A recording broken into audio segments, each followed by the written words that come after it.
Well, that reminds me of another funny story that, since we started talking about good stories from the field, Ben and I had gone out, and it was one of those tough boundaries where there's double monumentation everywhere, running out the whole block, and old subdivision. So Ben and I go out on a Saturday, and we find monumentation, and everything's good. We bring it back to the office, and Stacy realizes there's some problems with it, and on Monday, and he sends Brent and I back out on Tuesday to go find other corners that we had missed. Since it was double monumented, he thought there would be other corners. And it was, guy had since he was there Saturday, he was out in his yard and he was working. They had a pretty big lot. He had 2 dogs. One of them was a nice dog. The other one was a mean dog. We'll get back to that in a minute. But, so Brent and I have to climb one fence to get over there. We climbed the second fence to get over there. And the guy had told me that since he had the mean dog, he goes, well, it's always chained up in the back, but you should be alright. Well, I whistled and I yelled and made a bunch of noise before I climbed that second fence to get over there to make sure that he wasn't loose that day, because he told me some days he's not on his chain.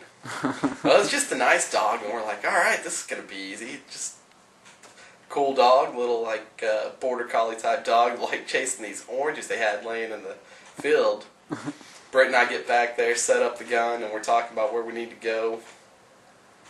Playing with the dog a little bit because he was so nice. He had this beat up orange in his mouth, and we're throwing it back and forth to him, and he's bringing it back to us. And everything's all good.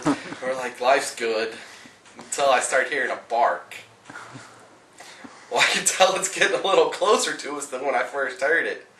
And being that it's been a while since I've been in basic training and I don't run like I used to, I take about 5 steps, not knowing if it was because I was just quicker to react than Brent, or because I was trying to get a head start. If he was going to catch anybody, it was going to be him.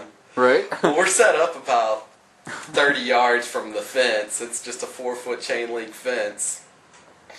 I hear the dog barking, and I'm like, take about 4 steps, start running, look back at Brent, and I'm all, that's the mean one! Brent looks at me for a second and is like, what are you talking about? And I'm like, that's the mean one! But I'd already started running at this time. I see the 4-foot fence, and I jump on it and try to grab over. Well, I don't quite make it all the way over before Brent catches me and comes over the fence the same part I am. And he says he's helping me out because he didn't think my old fat butt would get over it. But he knocks me over the fence. I fall on the gravel. It's on the other side. Brent falls on top of me.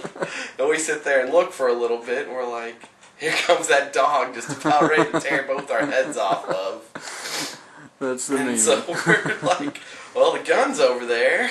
We're stuck over here. Oh, no. I don't know how we're going to get it. We're like, well, maybe if we just sit here long enough, he'll calm down, he'll get our scent. And so the nice dog's playing with us through the fence. And we're like, oh, all right, maybe if we put our hand down, let him get a sniff of us, he'll calm down enough. Well, he gets the scent on the nice dog. It starts to attack it. We think he's going to attack him right there. So I feel bad for the nice dog. Oh. No, that doesn't work.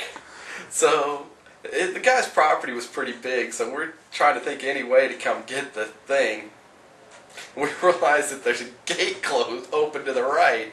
He started nosing his over there, and he could have come through and got us if he'd realized it. So I'm like, Brent, stay here. I'm going to go run over to the other side of the fence and try to get his attention so you can go over there and close it so he at least doesn't kill us over here. Right.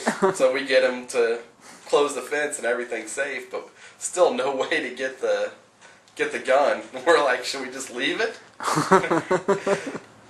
And we hadn't run out the block completely, so we didn't know even how to get to this person's house because it was 3 properties away.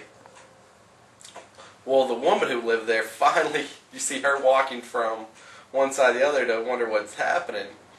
She comes out and she's like, well, yeah, what are y'all doing? I was like, yeah, we were talking to your husband Saturday and we were out here surveying. She goes, yeah, I remember. I was like, well, there's some double monumentation we had to find. And she's like, well, that's just strange that he's out. He's always chained up back there. Oh no.